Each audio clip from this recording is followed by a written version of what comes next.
Good evening, everybody, and welcome to the first live stream on this channel. This is the Raven's Nest, and I'm your host, Jack Raven. Today, we've got something very special in store for you. We've got a video call interview from the band Goldacraft. Now, Galdorcræft describe themselves as Dark Pagan Neo-Folk, a fusion of ancient and contemporary instruments, history, nature, and the world of the gods. They formed in early 2021 in Stoke-on-Trent, Staffordshire, as a project spearheaded largely by Matthew Wotton and Kliff Moon, though the group has now grown to a total of 6 members. They've gained a lot of popularity in the last 2 years, with 4 songs they've released so far: Othala, Barrow Sleeper, Garden of Bones, and Woden's Wayan. Now they're releasing their debut album, and so here to join me live are Matthew, Kliff and Marie of the band themselves. Welcome, guys. Good to see you. And hopefully everyone will be able to as well. Yeah, Yes. You can hear us okay, yeah? I can hear you fine, I can see you fine. Hopefully everyone can as well, and I'm sure they'll let us know in the chat if there's any problems. I wanted to ask one question first. It's something that might seem obvious to people with an interest in history and Anglo-Saxons, but what does the name Goldacraft actually mean? Cool. Goldcraft, it's basically creating magic through song, chant, and music, which we thought was very apt because we like to put a lot of spiritual and magical elements into our music. Yeah, Galdor is basically a word that means that magic, ostensibly, and craft is the Old English word which can be used in many different contexts, but it essentially means skill. So you could take it in loads and loads of different contexts. Beardcraft means skill in war, for instance. This obviously is the art or skill of creating something musically with magic. But then the Old English words have multiple meanings and multiple ways of interpreting them. But that's our interpretation, which is pretty in line with the traditional way. Do you see your songs as a form of magic itself then? Oh, totally, yeah. A lot of what we do, I mean, we don't talk about it really, but I mean, even the instruments themselves, you know, the log that we use, we basically went out into the woods and we did an offering. We didn't want to just rudely take the log, you know, and we do a lot of that kind of thing, don't we? You know, we do think about it on many different levels, and magic definitely does come into that as well. Yeah, it's a huge part of it. Yeah. The spiritual side of the music is very wide, because obviously the Anglo-Saxons themselves, although not as well known for the spirituality as the Norse peoples, etc., it was just as present. And if you look at what we've tried to put into the music, it's nature, it's history, it's spirituality. And as Marie was saying, taking it down to the base level of the instruments, they're all made from natural materials: wood, skin, hair, these kind of things, which were alive and then have been given a new life in the instrument. And there is a magic in playing those instruments. And certainly, if you take something, you know, like any one of the lyres or any one of the bowed instruments that is played, it has its own history about it, where it grew, all that kind of stuff. And I suppose we're carrying that forth into the music. But like Marie was saying, you know, even the simple things like the log, that is a living thing that has been turned into a musical instrument. So we owe it at least the justice of trying to make it sound good. But yeah, it's definitely that. It's part of the music. Yeah. Yeah. So what's the artistic drive behind what you're doing? So there's the magic element of it, as you say, giving back to the living parts of the instruments that you take and use yourself. But what's the inspiration, the driving force behind it? Well, I suppose the inspiration for creating this comes from many different levels. This is something that myself and Marie have wanting to do for like 10, 15 years. But for one reason or another, it was always sidelined. And then like a year, 2 years ago, we started doing this. But initially, I had a frustration with music. I was bored. I lost my artistic drive. Just doing the same typical repetitive things I've done in previous projects and previous bands. So with something with this, I want to do something different. I want to do something with passion, with meaning. I spiritually identified with the traditions, the heritage, the folklore, bringing it to life. It ain't just music, it's a way of life, and it's something we can really put our hearts and soul into. And it renewed music and writing music for me, as well as I'm sure it did for all of us. It meant something. It meant something. You know, it's not meat and two veg rock band. No. You know, it actually means something. And I think, you know, it's great to educate people through music as well. And that's what we want to do. Yeah, definitely. I mean, it's a very broad question you've asked there, which is the inspiration. It comes from, as Kliff was saying, many different places.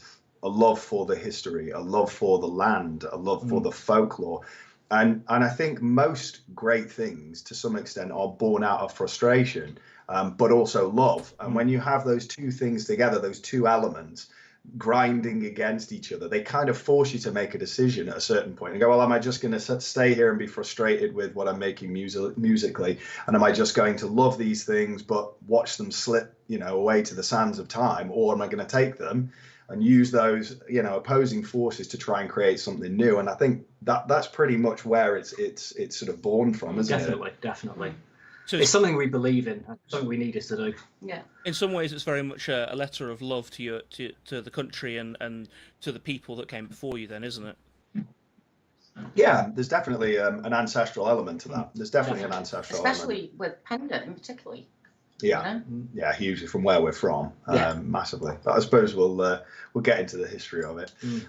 Yeah, it kind of probably, I imagine, like yourself with the channel that you have. You know, the stuff, because I'm an avid viewer of your channel, and I watch all the videos, and they are the same sort of thing, watching some stories and pieces of folklore that would otherwise just be lost, and you're creating this digital catalogue of these things, which will hopefully stand for a long time for people to be able to come back and reference. That's born out of, you know, the love for those stories and where you live, and also the frustration that they may be lost to time and not wanting that to happen. So I'd imagine there's probably parallels there. Absolutely. I mean, that's the reason I wanted to interview you, and that's the reason that I think you're such a good fit for what I'm doing.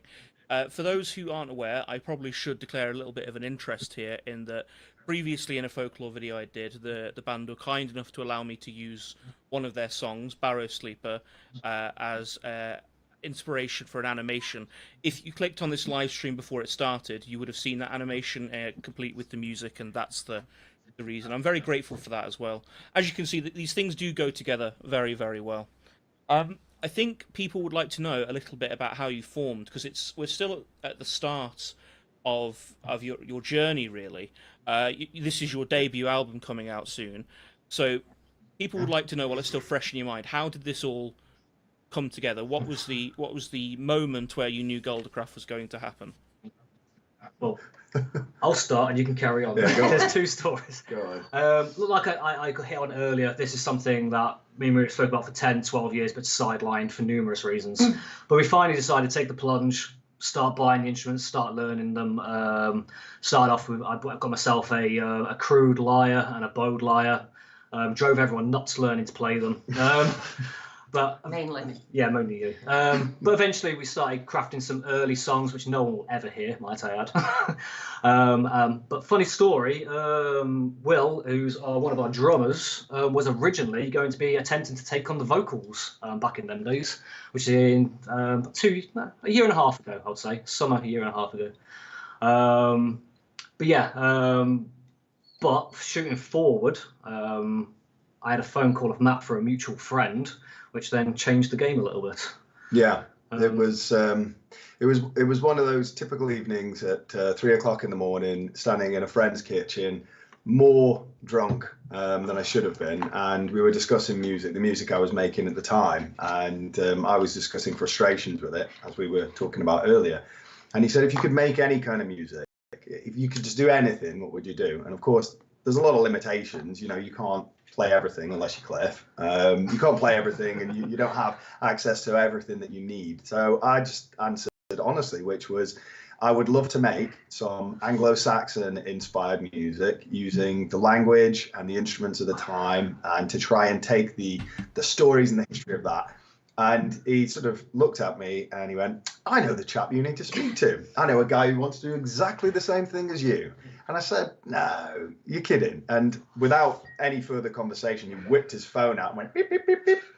And then passed me the phone and went, it's ringing. And, you know, I'd never spoken to Kliff or Marie before. I was quite drunk, so probably not at my best. And we ended up having a really good conversation where I sort of went, sorry to bother you out of the blue, but yeah, do you want to make this band? And he went, yeah. And it went from there. And then shortly after that, you know, Kliff sent me across a very early version of Othala, and he was kind enough to give me the opportunity to put some vocals down on that, to write something to it and to put some vocals down. And, you know, it very easily could have gone the opposite way. It might have been totally, you know, not the direction he was hoping to go for. But thankfully, between the two of us, we managed to immediately gel, and there was synergy straight away. And we both kind of went, wow, there's something to this. We should chase this. And from that moment on, it's just been heads down and crack on. And yeah, here we are now, and it's going really well.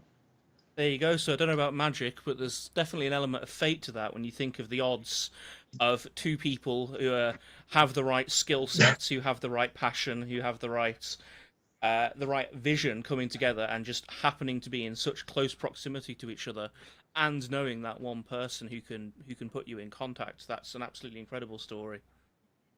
Needle in a haystack. If you'd advertised for it, if you'd looked for it, it would have been a needle in a haystack. Must be obsessed with Anglo-Saxon history. Yeah. It's not going to happen. Yeah, singing Old English. We've talked about that many times before. Just you know, the logic of it. But again, that's where, you know, the weird comes into it. The idea of fate, that something is designed to be. Well, interesting story. That when Matt phoned me out of the blue, didn't have a clue who he was. It was like, I think it was between say Christmas and New Year. I think it was between Christmas and New Year. I literally just popped into the kitchen. It's about 3 o'clock in the morning, a bit drunk. And I walked into the room with Marie. I've just found a white feather. Didn't know where it come from. Quite a large white feather. And then I put it on the table. Then I got a phone call, and it was Matt. And then it's like, I thought it was interesting. It's like, yeah. Signs and signals. Signs and fates and signals. So you said you started off with the track Othala there, which obviously grabbed everyone's attention.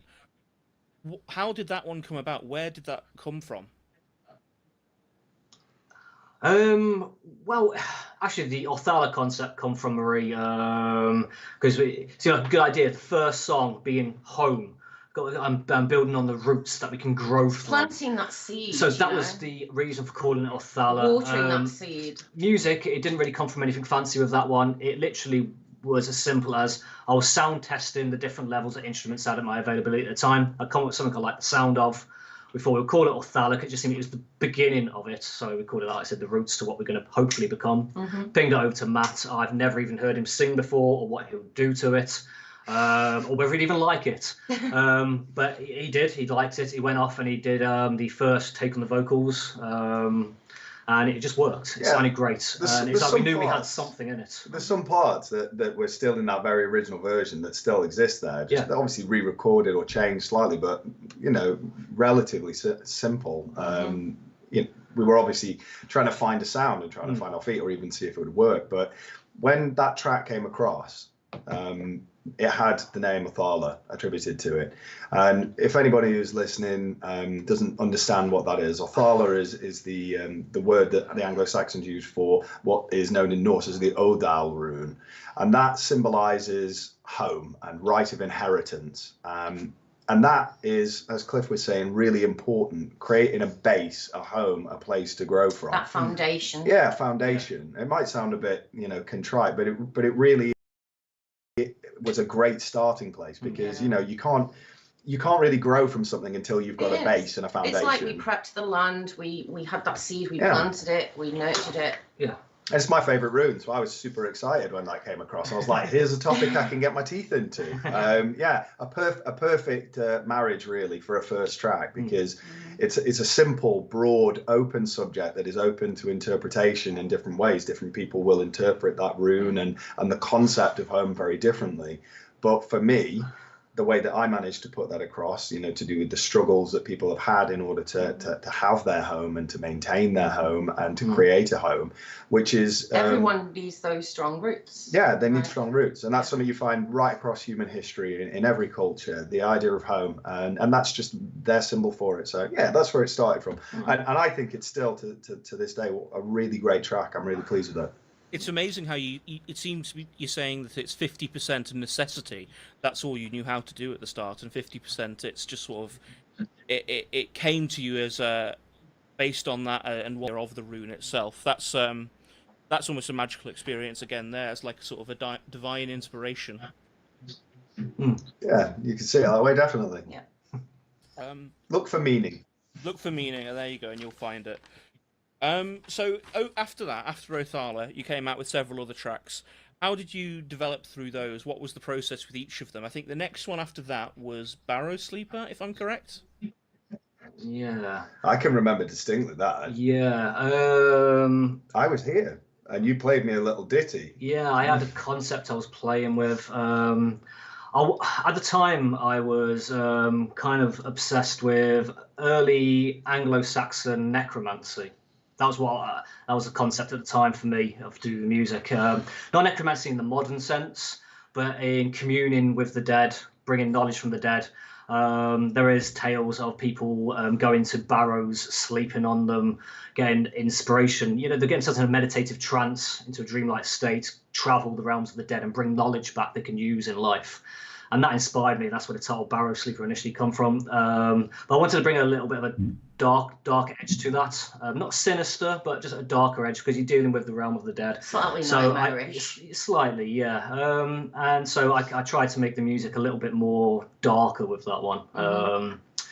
But then, so I was playing with the track, and I think you took a different interpretation from that inspiration. Yeah, definitely. I mean, the elements that Kliff are describing is something I could 100% visualize the track being about. But this is how we work: is we have a sort of a rough idea, an area that music is being born into, and then I will take that music and I will sit and I'll ruminate on it and I'll listen to it, and then an idea, you know, a narrative or a song, whatever it is, will just sort of form in my mind, and I'll start writing. And Barrow Sleeper, for anyone who hasn't heard the song, or if you have heard it and you were wondering exactly what it is about, it is the tale of a man who is a warrior, and his home is attacked, which is obviously going back to the themes that are in Othala, and his loved ones and his comrades, they're killed, and he survives this battle, and the anguish and the guilt and the pain of this racks him. This is what's described in the track. And so he is basically stumbling through the landscape, 100% hopeless, ready to die, wanting to go. And he goes to the Barrow where he has buried the dead, or the dead have been buried, and finds peace there. But the peace that he finds is that he wants to be with them. And that's not a noble death. In the Anglo-Saxon mindset, to kill oneself just for grief would not be seen as an honorable death, and you would not then, you know, go on to the afterlife in a positive way. You would go to hell. And so in the song, the spirits of the dead who have come to him because he's gone there to commune with him tell him, no, you cannot do that. You must pull yourself together ostensibly and go out and seek revenge. And Anglo-Saxon culture was about that. It was about strength and honor and taking the position that if you are wronged, you will sort that out. And that was normally done in a physical way. And that's ostensibly what the song is about. So it's got spiritual elements to it. It's got elements of the necromancy, like you were describing, with him going and sleeping with the dead and finding some peace there, but also this core idea, because if you look at Anglo-Saxon poetry, you don't find love songs there. You don't find, you know, these Middle English medieval wishy-washy odes to a lost love. There's always an element of strength and power and, you know, masculinity that is threaded throughout these things. And yeah, there's lots of cerebral, mental ideas in there as well. But I wanted to try and put that into one song, taking a modern idea of, you know, love and loss and grief and all of those things, and threading it with the Anglo-Saxon culture that they had at the time, with the necromancy. God, that was a long explanation. I apologise. No, it's fantastic. So that's interesting there, because I actually didn't put that together, that the two were connected in that way, Othala and Barrow Sleeper. Are there any other songs that continue that story? Yeah, in its way, yeah. Garden of Bones does the exact same thing. So Garden of Bones is quite self-explanatory.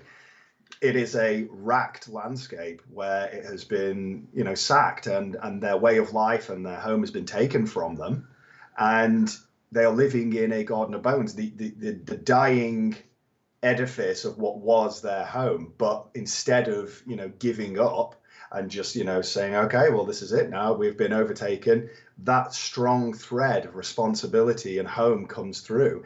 And that's why it talks later on in the song about standing up and rising and feeling the spirit of your home coming in and becoming powerful and rising, and that is carried on into that song. So if you laid them out in that order, they're almost like they thread into each other like that. So I think, correct me if I'm wrong, but I think on this album they're not directly one after the other, but they are still in that order with Othala, Barrow Sleeper, and then Garden of Bones. Is that correct, or? Actually, I think No. it would go Othala, Garden of Bones, and then Barrow Sleeper after that. And that wasn't intentionally done to sort of disrupt that, because again, it wasn't stitched together to be that narrative. That's just the order they were written in, and obviously the order that the ideas were coming to me. But on the album, they're done that way because they flow better with the surrounding tracks around them. And you could definitely take all three of them, bang them together in order, and say that's a story. You could definitely do that. But the album itself is not one that's what you call a concept album. It's not a singular story from start to finish. No. No. There's very varied themes running through the album. Yeah, very varied, which has been a lot of fun to write. A lot of fun. Now, I do know that we've only got half the band with us here today. Could you tell us a little bit more about who we're missing and how that band's grown into 6 people? We can do an introduction. We could introduce. Yeah, there's a couple of them lurking in the We've got background. Will in the background who plays hand drums. If you want to come over, Will. Say hello. And Reese. Reese plays the main big tribal floor drums. Hello, how you doing? Nice to meet you. Hey guys, you're right. Can you hear us, Jack? We can hear you fine. We can see you as well. Hello. Yeah. So this chap behind me here, this is my brother-in-law. This is Reese, and he plays the main drums, big boomy sounds, obviously you hear on all the tracks. And this chap over here is Will, a good friend of Kliff and Marie, and he plays bodhran, hand drums, and they obviously fit together beautifully. Really important parts of the music. Is there still another member we're missing as well? Because I had it in my notes. There's 6 in total. Yeah. Yes. And there's Sean who plays the log and bones. Yeah, the percussionist. He'll be here later on. Unfortunately, we'll miss this interview. Yeah, really, you could think of Will and Reese and Sean as like a trio in terms of their musical influence. They all complement each other and they all work together. It's really one instrument that you need 3 people to play, ostensibly. Is that all that's all the older style instruments you said, like the log and bones and? Yeah. Sean plays the log and bones. Reese plays the big floor tribal drums, and then Will plays the hand drums or frame drums, bod drums, whatever you want to call Yeah, it. you'll have seen them. And you just need that many people live to get the sound that you've been going for, because it's so there's a many lot of percussion. instruments that are being used at once.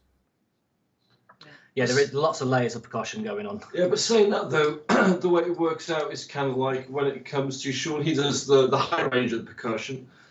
I'd say that Reese does mid range, and I do the bass. Yeah. So it all sort of interweaves. So we have like a fuller percussion sound. Yeah, Because back in the day, they didn't have like a great big setup with all of the drums set up on a what do you call it? That you have all your drums set up on on a frame, a rack. Yeah, they didn't have that. They would have just had individual people doing it, and that's about authenticity as well. You could easily put all of these things together, but you wouldn't be able to create the complexity that you have. So, for instance, if you take the 9. The percussion that's in that, the log, is a constant all the way throughout the song. It's a driving force throughout the song. And, if you were trying to all the way through and play drums, you wouldn't be able to do it. So it's just about having Kliff, particularly having the freedom to design these really intricate, dense sounds, and then having the manpower behind it to be able to then put that into action. To make it a reality. Make it a reality. And it's fun to have them around as well. Yeah. Now, we keep talking about all these instruments. I think you said you had a couple with you in the studio you might be able to show off. Would you like to see? I would love to, and I think a lot of people watching would as well. Yeah. Go on. What would you like to see? You've got all sorts of stuff. You've got lyres. I'd love to see a lyre, if there's any of those special drums lying around, and then there's the one piece that I don't even have to name. I think everyone's going to want to see it. Carnix. Can we see this? Yes, you can see it. It's a over. wonderful lyre. Yeah. So could you tell us a little bit about the history of this? What time's this from? What periods? What location? Well, it's actually it's a Norwegian lyre. This one. It's a replica that was dug up in Norway in a little place called Kravik, and that's why it's called the Kravik lyre. But this one was made by Scandic Instruments in Russia for us.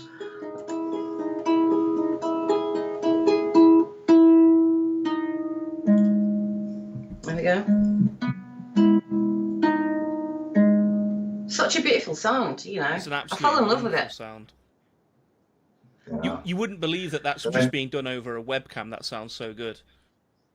If you were to compare that though to the Sutton Hoo, Yes. the different sound that comes out of and the size difference Next one along. and lift it up. it's totally different. The size is different, but Pull it also forward. that one that you've just heard, the Kravitz lyre, actually has really quite a bright sound to it. So that's used in a different way than this is used, which has got a more melancholic sound to it. And that one is a replica of. It's a replica of the one from the Sutton Hoo site, but it's been modified as well because we've got the extra string as well, which suits our tuning. But Yeah, this is not in tune, so I'm not gonna destroy your ears. But yeah, it's a beautiful instrument. Yeah. I really enjoy playing that. we use that on Okash and Thorn and the Wanderer. Yeah, Thank you. definitely got a more melancholic sound to it, that is. Which suits me. I like that sound. And then, Go on. do you have a on it. drum with you? One of those hand drums or the bodrum? I can show you one, yes. Do you? Have a close-up look at Kliff's jumper. I think the that's one of the- bodrum's typically associated as quite a Celtic instrument, Irish or Scottish, for instance.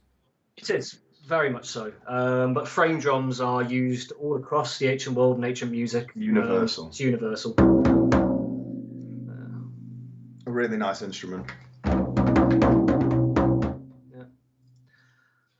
We have got large tribal floor drums, but I'm not going to be able to get them in shot because they're huge. Yeah, you don't want to try and move them around. And did you want to have a look at the Carnix? Absolutely, we've got to see this.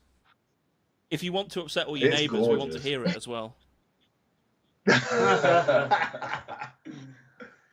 Okay, you got it. Right, we've got that in shot. So you see the head of it there? There we go.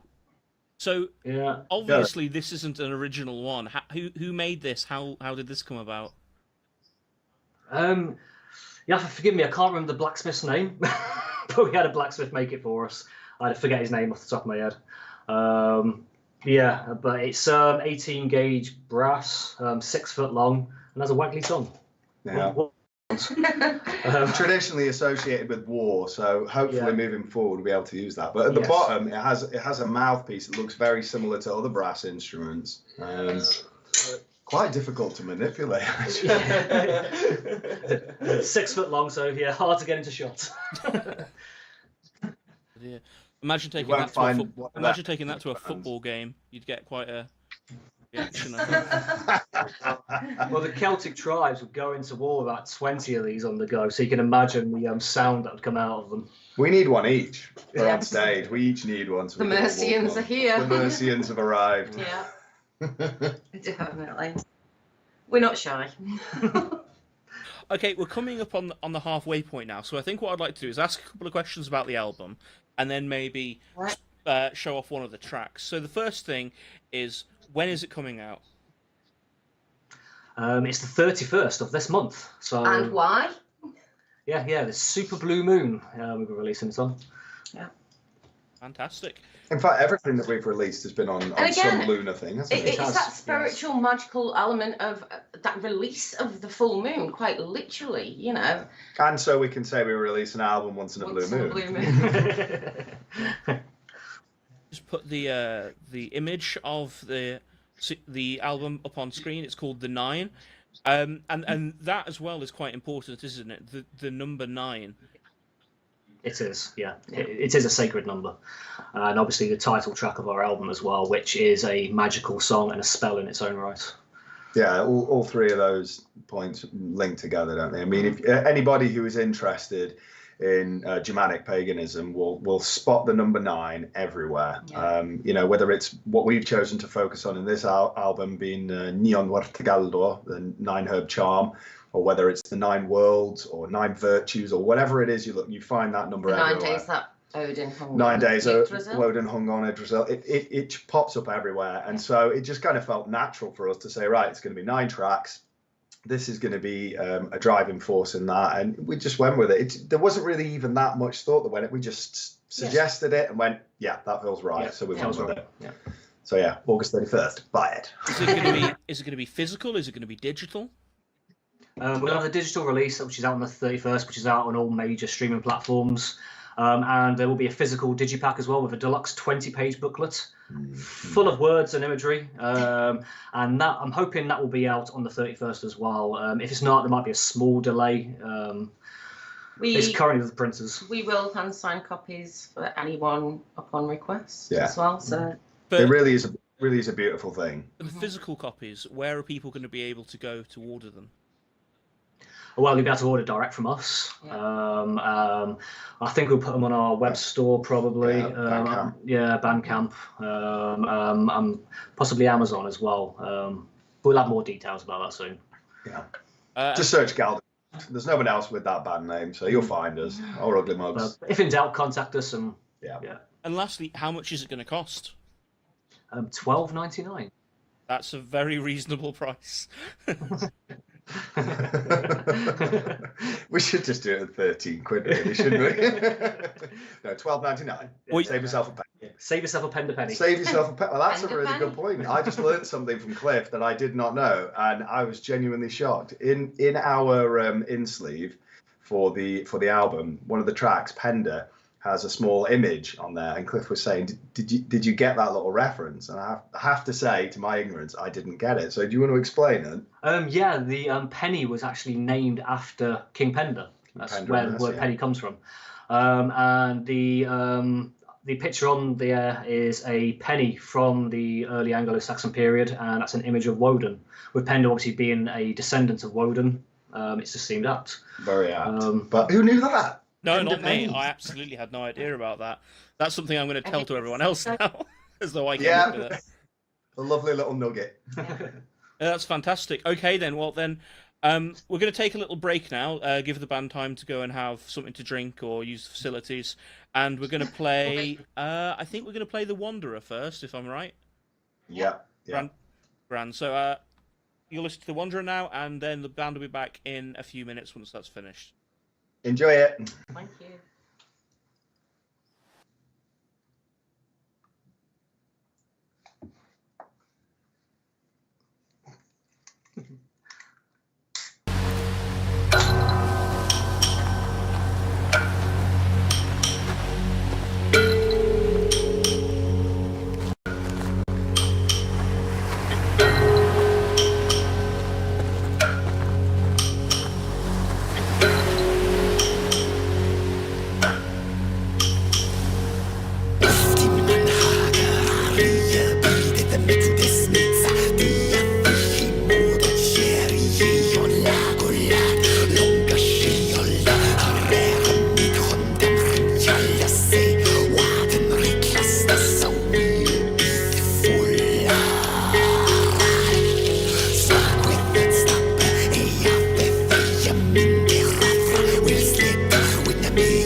this effortlich Erdenritsche unwendeth were they geschafft we are Lunda Heavenum Here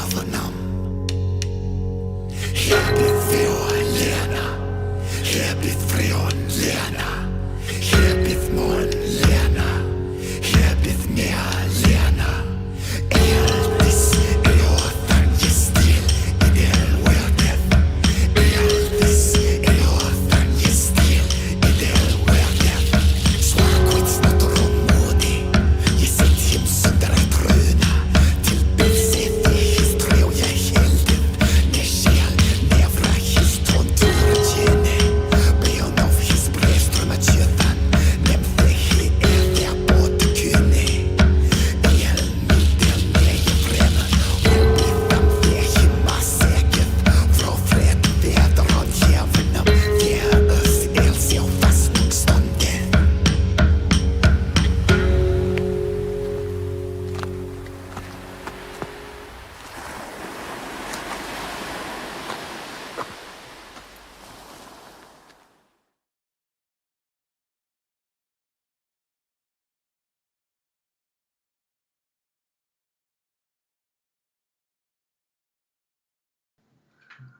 And hopefully we're back. I hope everyone enjoyed that.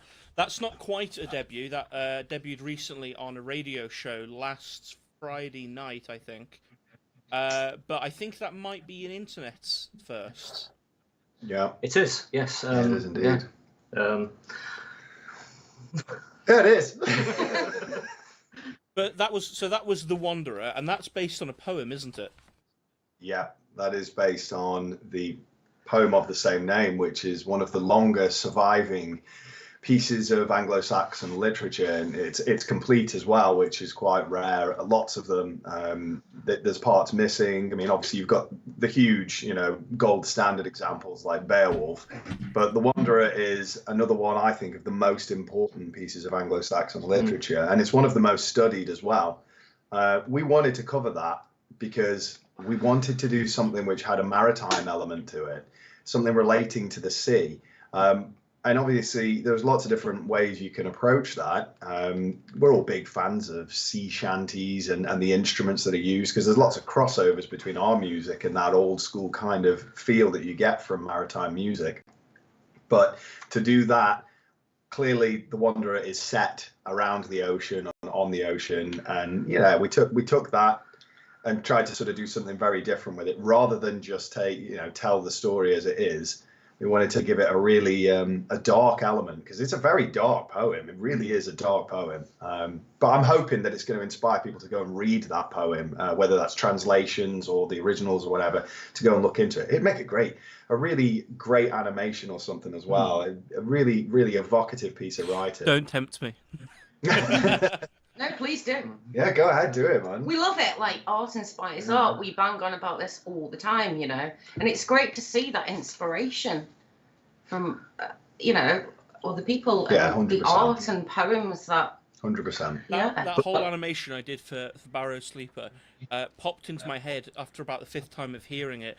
Is that bit where he pops up and he says something I feel it in my chest, Yeah. And like that whole shot that I did for my animation where the fairy comes up and cracks his neck popped in there wholesale, and the whole thing built out for that as an example of art inspiring art. It may not have been originally quite what you intended, but look, at the end of the day, this is the thing with music. How many times have you had a song which you absolutely loved and you took one meaning from it, and then you read the lyrics or you read an interview and you found out that isn't exactly what was meant by it, but it's totally irrelevant. It's totally irrelevant. If you take an instrumental piece of music, for instance, and you listen to that, your mind finds its own meanings in it, and you can subscribe so many things. I mean, sometimes you can even have multiple meanings to a piece of instrumental music, but it's the same thing with lyrics.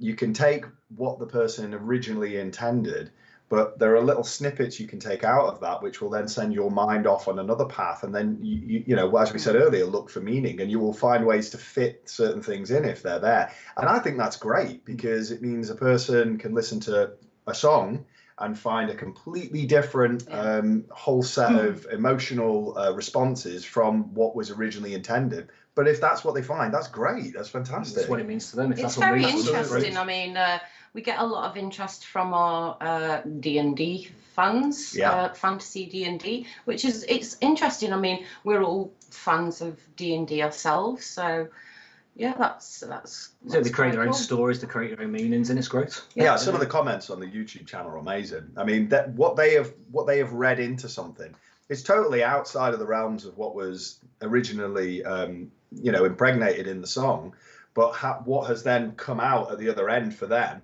That's fantastic because they take that and run with it. I think that the more different interpretations, the better in terms of that. And yours is fantastic. I love that moment where they're coming out of the ground and the light shafts are beaming out. It looks great. It's fantastic. Yeah, this is what we love to see. It's great. I think you're going to get a lot more of it as you go on. I think hopefully some of these songs will inspire it as well. The Wanderer fits very well in with some of the others you've released. A lot of them have this theme, I think you were saying before, of someone surviving desolation and having to overcome it.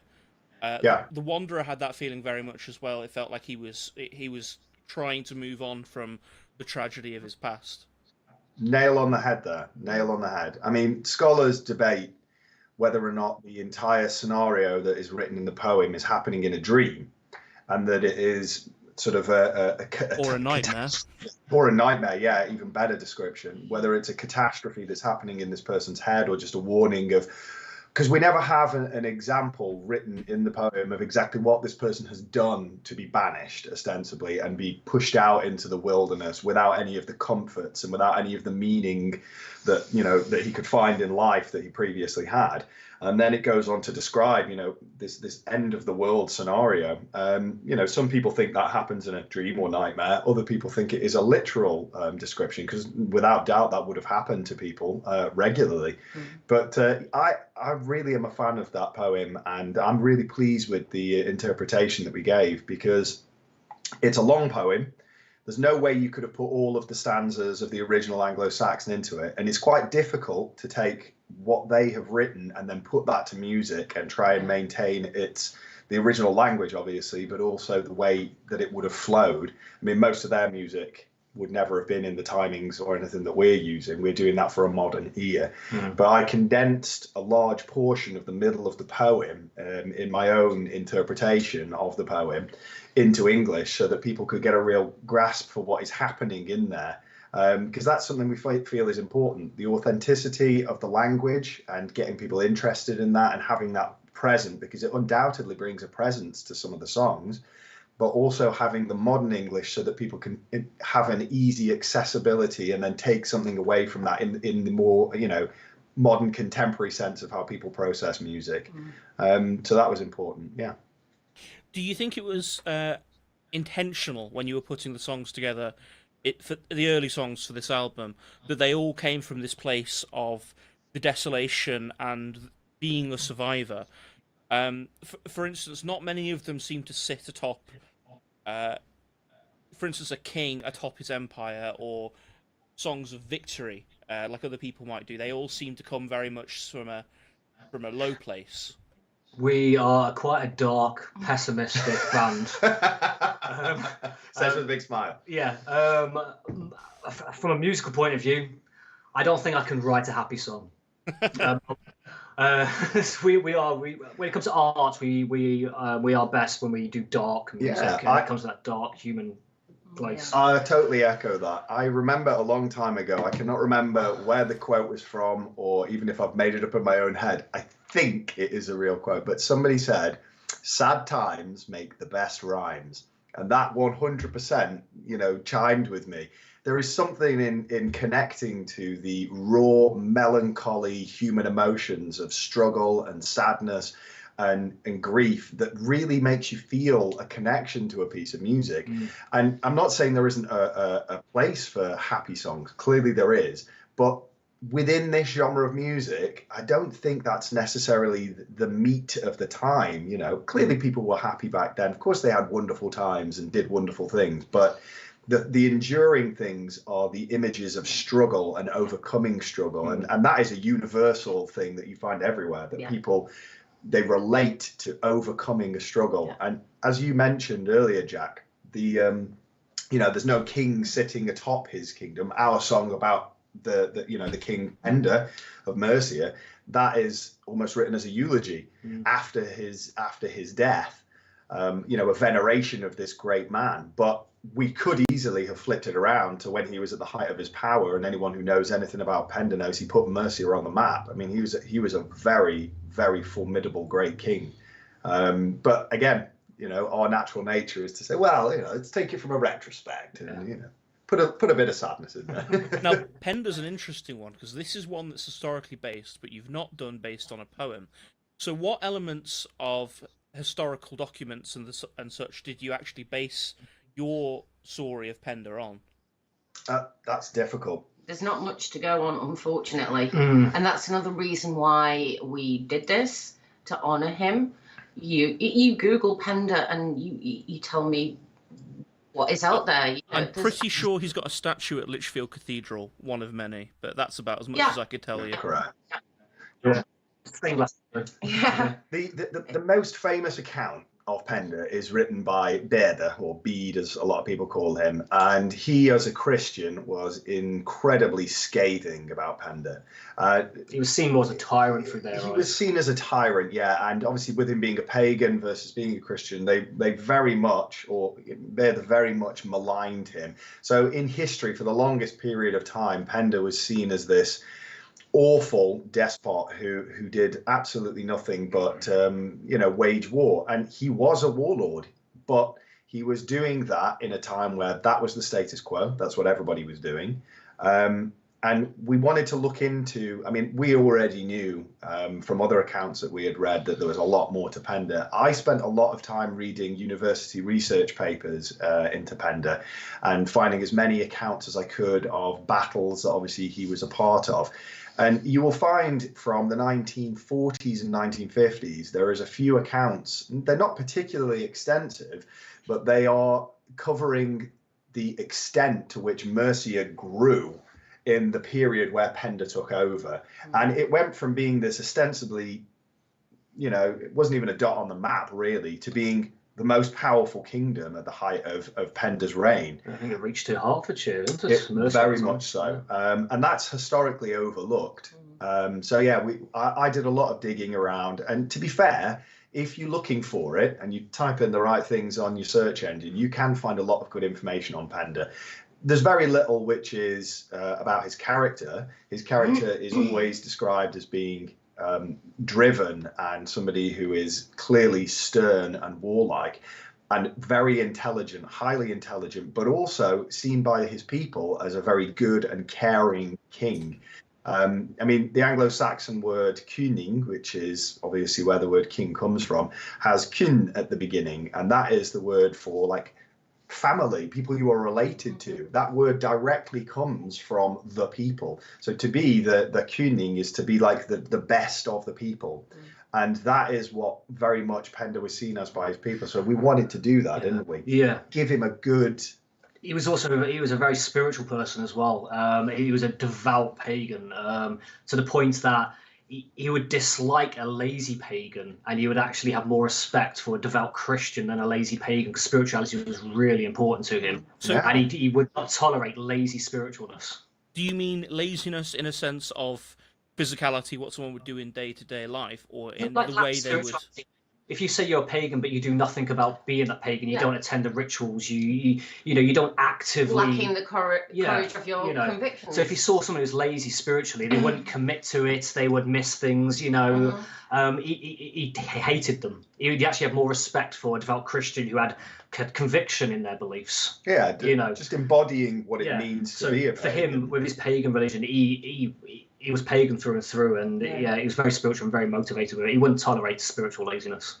It's easy to wear the hammer, but it's hard to walk the actual rest of it. Exactly. Yeah. Yeah. Okay. So interestingly, one of the songs on the album is called "Oak, Ash, and Thorn." Now, to a lot of people, including myself, they're going to see that and think, on first glance, that you've done a cover of Peter Bellamy and Rudyard Kipling with their tree song. That's not the case, though, is it? No, not at all. No, it's not. I've had a listen to it, and it's actually quite a different different sounding song to many of the others you've done so far. It's far more soft and melodic. It's a lot less angry than some of the others, I'd say. Very much so. What? Very much so. What was the inspiration for that one? Firstly, Marie was the person who came up with the lie hook for that, weren't you? Yeah, she wrote most of the music to it. I added the harmonies to it, but the main bulk of the song, yeah, that was your. What were you thinking when you wrote it? I suppose, I don't know, it was just nature, and I suppose that animistic thing again, you know, and the trio of trees and that whole magic within that. Yeah. Well, I got that, and it had the line "Oak, Ash, and Thorn" on it. So I was like, right, well, let's see what my brain can come up with there. There's a rather unglamorous explanation for how the lyrics for it came about. I was walking back from a regular trip to Tesco, and as I turned around when I got to the top of this bank, I turned around and I looked at the sky, and the sky was it was beautiful. You know when it just catches your eye and you have to stop and you have to pay attention to it, the way the clouds were and all of the colors in the sky. And I just thought, when I die, I hope that that's what I get to look up at. And then my brain obviously went to, I wonder if that's how obviously people back in the day thought. Clearly they did. They didn't want to die a straw death tucked away in a little hut. They would either want to be on the battlefield out underneath the sky, and that's where the line, which is in the song, which people will get to hear, "Let me die underneath an open sky," that came into my head. And then I started thinking about the processes that these young people went through to become what was seen as the peak at the time you could become, which is a great warrior, both spiritually and in terms of respect and all of those things. And the song developed from that. The Oak, Ash, and Thorn element came from the runes, Oak, Ash, and Thorn, which are each individually have their meanings. They're related clearly to the plants, to the trees that they're named for, but they also have meanings which you can interpret in many different ways. And there is a litany of runes which is discussed in the track, which is where the relation comes to that. The name is almost incidental. Well, there's a few coincidences at the time as we were writing it. Obviously, Marie was thinking about animism, trees, and druidry, and all that sort of stuff when she was writing it. But when we pinged it over to Matt, the initial demo, you was happened to be reading a children's book called Oak, Ash, and Thorn. Yes, I was reading that as well. Yeah, it's a great book, by the way. That is by Melissa Harrison. You should read it. I'll have a look into it. I've not heard of it myself. I do know about obviously the Kipling book Pluck of Pook's Hill that had the original poem by the same name, but no, I've not heard of. Was it Melissa Harrison's book? Yeah, Melissa Harrison. It actually follows on from, and you'll be interested in this because it's got to do with a heck of a lot to do with folklore. A long time ago, I think it was the 1940s, there was a book that was written called The Little Grey Men by B.B. And it discusses these small, they're not elves and they're not fairies, but they're small nature guardian entities that exist. And it is a story about them having to travel along a river to go and discover some of their lost people, because they are at the end of ostensibly at the end of their race, basically. They're disappearing out of the world as the world is progressing and moving on. There is less need for them. And Melissa Harrison obviously read this book as a child, and she took it and really expanded upon it. And it is set within the same universe, but just with different characters. And it is incredibly enchanting. If you're into nature and folklore or anything like that, it is a beautiful book, both for children and for adults. I mean, I've read it now a couple of times with my kids. They loved it, but there's a lot you can learn from those books. Most definitely, you would enjoy it. I'll probably have a look into it then when I get the chance, but I'm not reading a load of books about local history instead. Interestingly, on this album, something I noticed is that you've not just added these new songs, you've changed the ones that people already know. So there are slight changes to Barrow, Sleeper, and Garden of Bones. But Othala's been given quite a radical overhaul in some regards, hasn't it? Yes. Well, as you know, that was a song we wrote right in the beginning when we had limited instruments. We didn't fully know who we was at that time when we was writing. And obviously, through more members joining and rehearsals and whatnot, we decided to give it an update to represent what we've been playing live. Because obviously we don't want to go play live and this is how we do it now, and then people hear the album and go, well, that's not what it sounds like. So basically we re-recorded it to show what the song's turned into through that natural process. Yeah, it's brought it in line with the benchmark that we've set. At any point when you're creating something, from the first line that you draw on the page to the finished picture, there's a whole process you go through there. And our first line was Othala. By the time we got halfway through the picture, that first line was standing out a bit to us. So we felt the need to just bring it up in line with the rest of it. And we're really happy with it. You know, some people will prefer the original, and that will stay up and that won't go anywhere. You know, so you can listen to that. It is more aggressive, but our reinterpretation of it was more of a, it's still got an element of aggression into it, and it should have that, but I think it's just a little bit more melodic. It's more in line with what we sound like. It's just more in line. It's good. Do you have any plans to retitle either of them to make the difference between them more obvious, or is it just going to remain two different versions of the same song?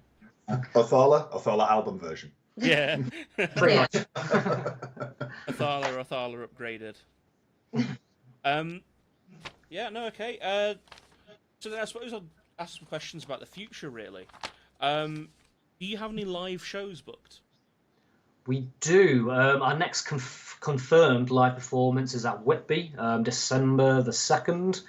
That will be at the Metropole Lounge and Ballroom in Whitby, which is part of the Krampus run events they do yearly. Which we're very much looking forward to. That's going to be great. I've not heard of this. Do you know much about that Krampus run?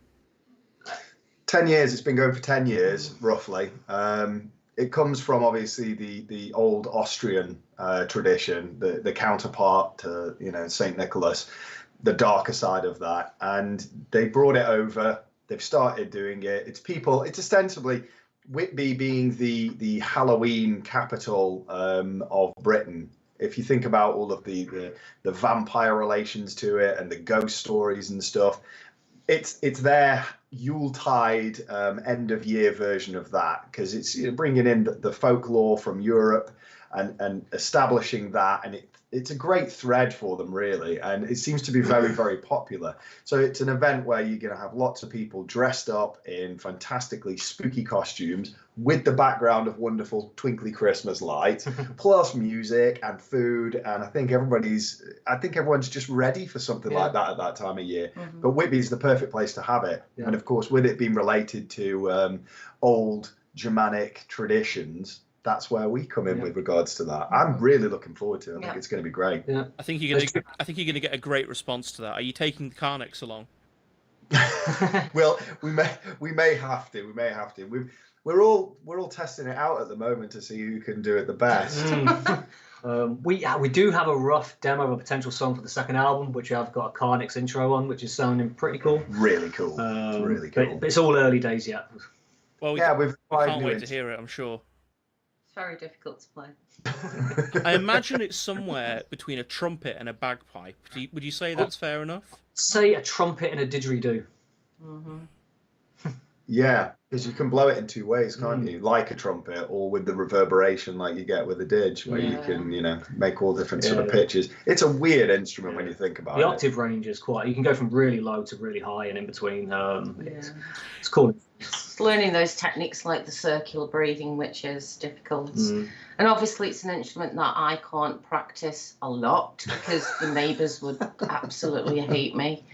See, originally it was a weapon of, an instrument of war, wasn't it? It was a war horn. It was used in war, yeah. Do you think it's slightly ahistorical to use it in a more modern musical context like that? I think so. Even though we've got evidence it was used in warfare, there's also evidence that suggests it was used in ritual as well. So it did have multiple uses in their society.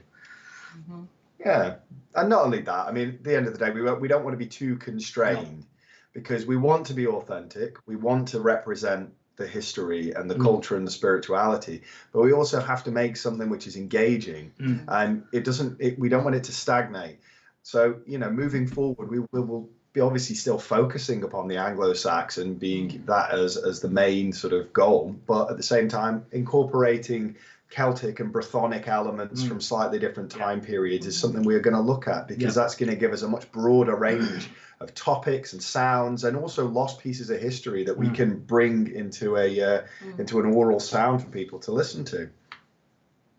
I mean, as far as the whole project goes, it's quite contemporary. It's like the musical instruments are an array of medieval instruments and Dark Age instruments from all across Europe. And what we do with them is not historically accurate in the slightest. We're taking very much a modern interpretation and just doing what we feel needs to be done with it. Rather than trying to recreate a musical sound that existed at a particular point in history, you're trying to be more of sort of general feel of how Anglo-Saxon music has developed throughout the centuries. We're very much, we are alive in 2023. We're a modern band, but we're taking things from the past and doing something what we hope is new and original with them. That's it. You can't just represent what has already been to people. In a modern context, if we were to do everything in sort of 3/3 and it was to have the exact kind of aesthetics and sound back then, I think a lot of people go, yeah, that's quite nice, but they wouldn't listen to it in the same way as if you create that accessible modernity. I hate to use the word, but needs to be brought up to a certain level for people to want to engage with that because of what they expect, you know. And to bring in things from everywhere. We don't want to live in a museum. No. Do you know what I mean? And we don't want to listen to a museum piece. So it's taking the inspiration from all of those things and keeping as much authenticity as you possibly can, or packaging it into something that makes people's ears sing. That's what we want. It. We have no restrictions. We've got complete artistic freedom. Definitely. We can take instruments from different places in Europe, from different periods, and we'll do weird and wonderful things with them, hopefully, and then people enjoy what we do. That's it, and we've got nobody that's making music like that on the same kind of subjects in the same sound as we are that we're looking to emulate. We're just forging it forward, and what comes. And there's very much difference between the lyrical context and lyrical themes and the lyrical agendas of the band and the musical direction as well. Yeah. They are two separate entities where we could have, this is our bell curve of topics where we want to, what we want to present ourselves as with the Anglo-Saxon, the Celtic and other pagan belief systems. That's something that is very much ingrained in who we are. When it comes to the musical side of it, it's got a lot more freedom and much more nuance in it. That's a really good way of putting it. It's interesting because folk music had much the same sort of problem. It was always traditionally done as a very vocal-only genre when people would sing English folk music. But when the revival came around in the 60s and 70s, people found that a lot of people didn't really want to listen to it that way anymore, and so you started getting a lot more instruments brought in, primarily guitar, but also all sorts of other things. And so all sorts. Yeah, today if you want to do anything like that, you've got to strike that balance.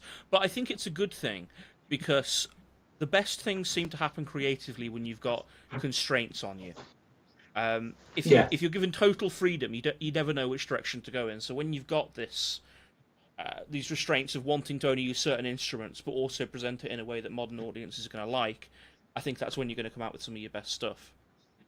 Well, it's interesting on a writing point of view. Just take the Kravic lyre, for instance. It's 7 notes, and it doesn't give you a lot of freedom in writing with just having 7 notes. Yeah, it's you've not got like to be creative. Yes, you have to be creative. Think out of the box to try and get the most out of those 7 notes.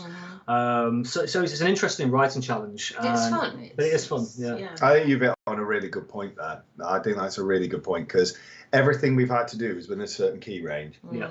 And to not have the freedom to explore every different range outside of that is 100% given you a linear area to work in, and what you've managed to do within that has been fantastic because you've had to, and that's like it's like being given a certain set of tools and materials, and it's like, okay, what can you build with this? And you've really done a great job with that. I think I agree with what Jack's just said there. Having those restrictions has helped that to actually bloom. Yeah. Okay, then. So the final thing I really wanted to ask was, at the moment you're still independent. You're entirely managing this yourself, aren't you? We are, completely independent. And then you distribute things to the likes of TuneCore or DistroKid. That's correct, yeah. Do you have any plans to change that? Do you have any plans to sign up to someone? Do you have interest? We do. We do have label interest. We're in talks with certain labels at the moment. We haven't settled on a deal yet, but when the right deal comes along, we do want to step up and take up to the next level. We're just waiting for the right deal that works for us. Yeah. We want to get this to the next level. Do you worry that signing up to a label like that might limit your creative freedom slightly? No, because any label that put restrictions on what we do, we won't sign up to. We wouldn't sign. Yeah, we wouldn't sign. It's got to be allowed to flow as it is, because it works. We have the band as a whole, and we have what I and Kliff and Marie are doing as the foundation part, and it works as it is. And to try and start tampering with that and saying, oh, we'd rather you not do this, or can you do it in that direction? No, it just wouldn't fly. We want a label that loves what we're doing and wants to promote what we're doing rather than restrict what we're doing. When it comes to the art and the music and the direction, it comes from passion, doesn't it? Exactly. We can't compromise that, and I won't compromise that. No. I think that's absolutely the right attitude, and I think that's what people will be very glad to hear who are interested in your band. Yeah, thanks, man. Do you have any percolating ideas for a second album? I think you mentioned a little while ago that you've got one track planned with a Carnix already. We have. We've got a rough demo which we're working on at the moment, which will have a Carnix on it, a lute, and a hurdy-gurdy. So very different from the first album. It's early days. We've also got another song which is very dark, very ritualistic, very primal. But I won't give you too many details about that. But as Matt said, we will be continuing with Anglo-Saxon paganism and all things in that bell curve. But we're also going to bring in elements of Celtic and Brythonic on the second album. Yeah, we just want to build on that what we've made and add to the sound so that it can just become richer and deeper and more varied. And that will give me more ability to do things, because some of those instruments that Kliff has just mentioned are chromatic instruments, which will open up different keys, which will obviously change the sound to some extent. But we want to keep that core sound and the core ideas, but just expand on it. I'm really excited for what the next one's going to be. I'm really excited for it. We've got a question from the chat here from Wessex Nomad. He'd like to know where he could learn more about Anglo-Saxon views on the dead and necromancy, that kind of thing. When you were talking before about the accounts of people who slept on barrows to commune with these ancestral spirits, do you have any suggestions for him? What books have you been reading recently? I've been reading The Elder Gods by, is it Stephen Pollington? It's a great book. I think it might cover some of that in there, possibly. But there's also Survive the Jive covers that topic himself on one of his channels. There's not a great deal of information. Yeah, I've got some information in the North side as well, because Odin himself is connected to necromantic magic. Necromancy, yeah. There's quite a few tales where he communed with the dead, and I think there's some runes connected with necromantic magic that could be looked into as well. I'll tell you what, if he sends us a message, we'll put our heads together, because we're all a bit pickled. We'll put our heads together and we can write a list of the sources that we've got, and we can send that across to him. Because, again, we look at so many different sources for so many different things. And again, I cannot explain how frustrating it is to try and tease out these little pieces of information, because you'll see something and you'll think, that's a really interesting fact, or that's an interesting story. So then you'll try and research more, and there is such limited resources to look at. I think obviously the name The Dark Ages, which was given to it, although a lot of modern historians get very angry and they say early Middle Ages, Dark Ages is really apt. But yeah, we shall endeavour to be able to put together a little list of resources that he can look at. But again, it's quite broad.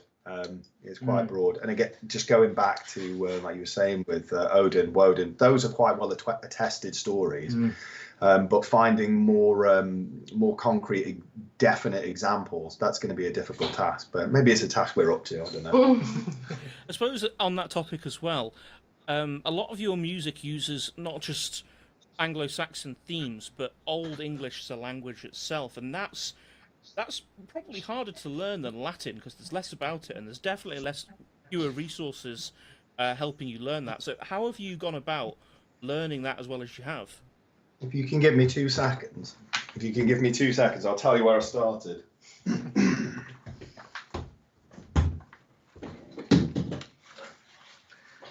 He's digging some sort of resource material out of his bag. This was the first book that I got for it. That is the Old English Dictionary by Matthew Eagles. Could you hold it just a little bit further down? We can't quite... There we go. You see that? Yeah. That is the Old English Dictionary by Matthew Eagles. This book is absolutely fantastic.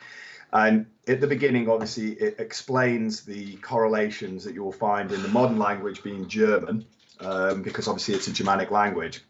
So there is a lot of correlation that exists between Old English and German. And as you start to read through and you start to understand a little bit more about the language itself, you start to see in modern English, there are so many words that you will already know. I mean, I have a great app as well that I have on my phone, which is just called Old English. Anyone can get it. It costs £3.50.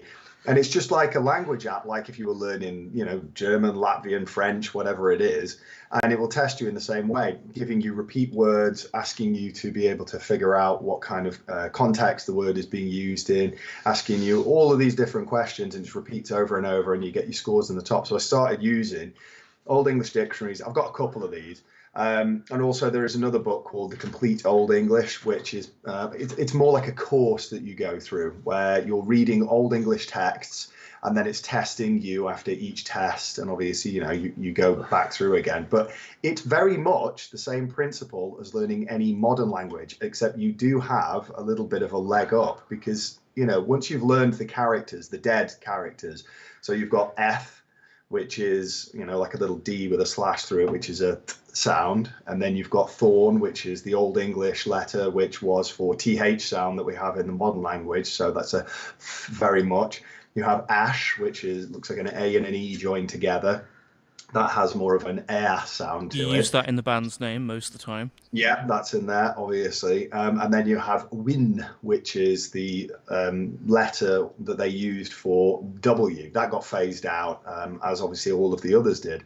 But once you learn those, how obviously they're used in the words, how some letters in our modern English are used. So, for instance, G's will be pronounced as Y sounds, depending on where in the word they're found. F's will be pronounced as V sounds, etc.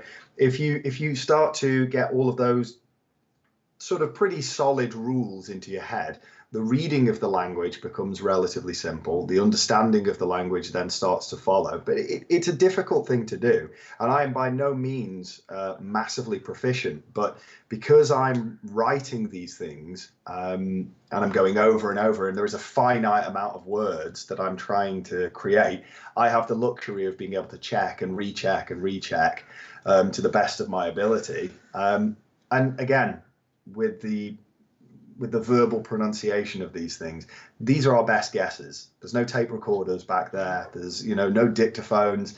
There's no actual sounds that we can listen back to. And you'll have regional differences on top. And then you've got huge amounts of regional differences. You look at the UK today. I mean, a person who lives in Newcastle upon Tyne pronounces words massively different than somebody who lives, for instance, in Cornwall or anywhere for that, or Liverpool. I've just seen on Facebook people from different parts of the Black Country at each other's throats over how they pronounce place names from their own area. So there you go.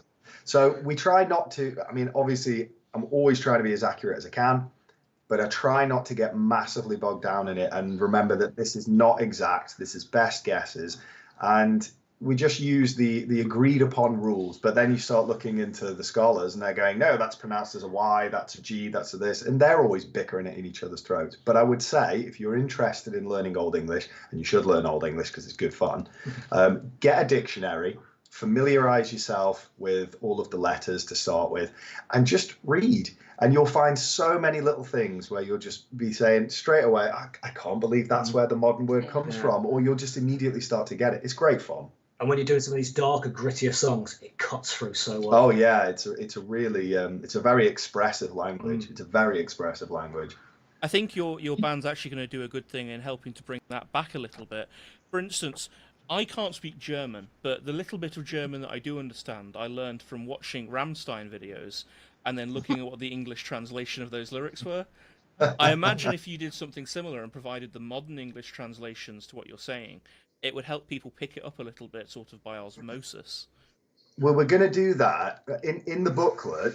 Unfortunately, my songs when I'm writing the words, they have a lot of words to them. And space within booklets obviously comes at a premium. Yes, so Matthew. in order to get all of the lyrics in, we couldn't provide the translations as well. So in the booklet, you will get all of the English and all of the Old English. But then that's just, a bit of a spur to go and start learning Old English yourself. But online, you will be able to get all of the translated lyrics. So, people can immediately read and see what it's saying. For the translations book, there'll be a 40-page. And you know what? Our fans are brilliant. We don't have to hold a hand. They go off. They do it themselves. Research. It's great when we get somebody, messaging us going, "I've translated all of this into English." It's fantastic. Yeah, some of the Anglo-Saxon that is used in Garden of Bones, there are some words in there which I took from Beowulf. They're all rearranged and they're used in different contexts. But there's a guy who knew exactly what he was doing, and he spotted all of those words, and he said some of these have been taken from Beowulf, and he laid it all out. I was super happy with that because it really made me think this is a person who's totally enjoying this, and that's a little puzzle for him to pick apart. And if other people do that with Old English, I would be over the moon, because it's a really great exercise in just experiencing the language you speak every single day in its purest, earliest form. It's great. We've got one more question here. I think we've kind of covered it a lot at the start. Maybe this person wasn't here. Is part of the band's inspiration and writing process visiting or writing in places connected to our ancestry or heritage? Very much so. Yeah. Part of the point of creating the project was to pay homage to our heritage, our ancestors, our folk tales, our folklores, and we will continue to do that. We've got numerous songs in the works with old folk tales we're going to be covering. Othala itself is very much a broad overview of paying homage to our roots, our homeland, where we come from. That's absolutely accurate. Most of the lyrics, when I'm writing them, will come from me being out in the landscape or out in a place where I can get my head clear of all of the modern rubbish and I can focus upon that topic. And if I'm, outside under trees, looking at the sky, I can put myself in a mind frame when all of the modern distractions are away from there. Yes, I will then come back and sit and write them inside, but I think visiting places like Barrows, for instance, a lot of what was going through my mind when I was writing Barrow Sleeper comes from the many, many, many visits I've taken to Avebury down in Wiltshire. And I've been and visited all of the long barrows down there and spent time inside those barrows. So I know what it feels like, the cold of the grave, the dark and the silence and the stillness, but also the peace in the landscape when you're around there. Now, clearly, obviously, that barrow has been there for 4,000 years. This is the ancestors.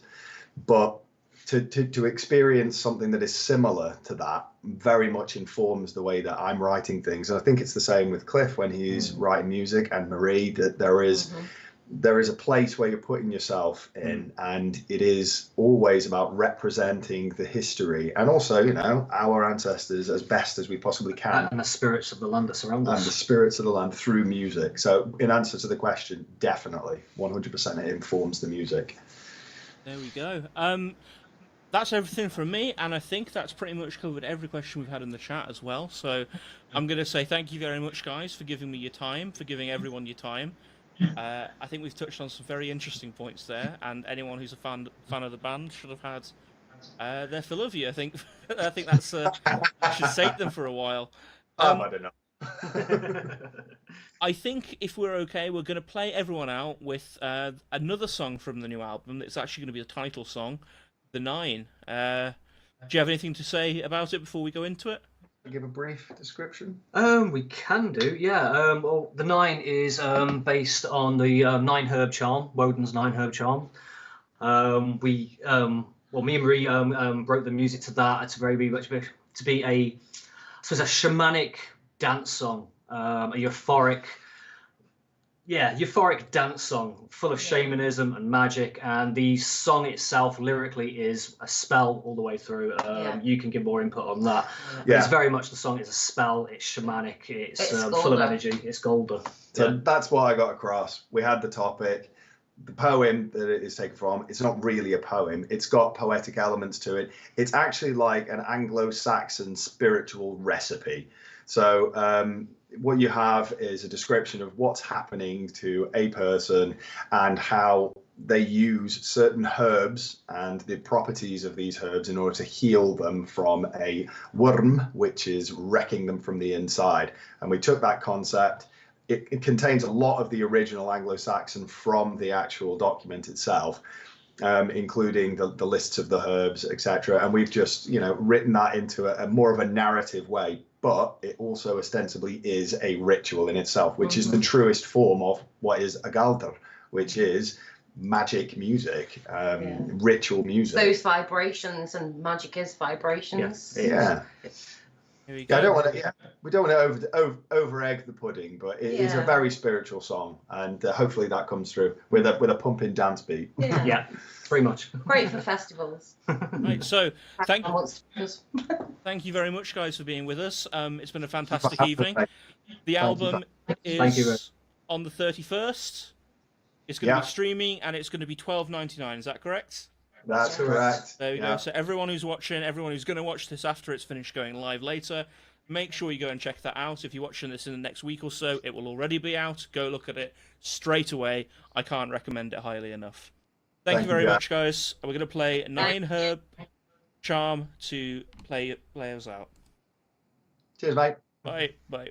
Bye.